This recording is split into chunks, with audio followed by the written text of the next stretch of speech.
Ladies and gentlemen, welcome to an episode of GGR Pro Tips. Now here we have with me Bryan Foong. He is a wedding photographer, of course professional in his nature. He'll be giving us pretty top tips on how you can get started. So Bryan, how would we get started or kickstart in career or perhaps a hobby in wedding photography?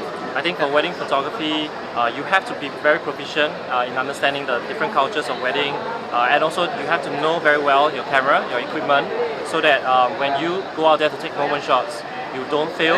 and sometimes when you miss a moment, you always have to overlook it and then move on to the next moment, because once you're hooked on that part, that like you're so tied up because you miss a moment, and then you end up missing a lot more. So always move on from the mistake and then keep trying, keep practicing, and then you will eventually make it.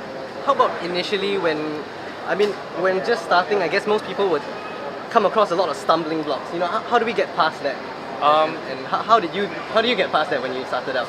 Well, when I first started, there was a lot of when the colors were not correct, when I edit the pictures, and then focusing was not sharp, but it all takes down to keep practicing, keep trying, and then also to assist photographers. That means you find a mentor, or maybe you find more proficient photographers to help them, so that you learn along the way, and then eventually it becomes something that you never stop learning. So even for myself, at every opportunity I will learn from more senior photographers, or I'll learn from other photographers from other countries, like Chris who is here.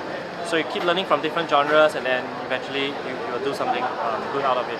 Alright, Yeah. so just a little fun stuff. Weapon of choice. What is the gear of choice that you will never leave house without? I'll never leave house without. I think I like cameras that are small. So currently I have D700. I'm using a D4, but to take a D4 out, to other than a job, I think it's a bit too big for me.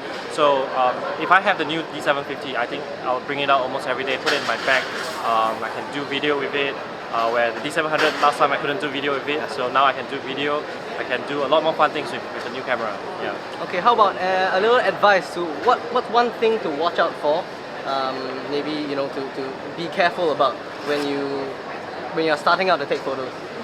When you're starting out to take photos, I think most of the people will start from street photography.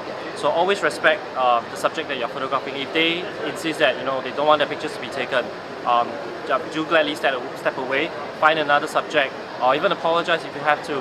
But always bear in mind that respect the privacy of others, as well as anything that you're photographing. So if you go to somewhere like an old house, people like to go to deserted place and things like that because of texture. So always also respect these places, even though it's not being used by anyone. But when you remove something, always put it back, and things like that. Yeah. Okay, so Bryan, where can we check out your works? You can check out my work at bryanjinphoto.com. That's it. So thank you for watching this episode of GGR Pro Tips. This was Bryan Foong, wedding photographer, awesome at his stuff. So do check his stuff out. Meanwhile, do subscribe, give us a like here at Wurty Poo on GGR. Thank you for watching this episode. Goodbye.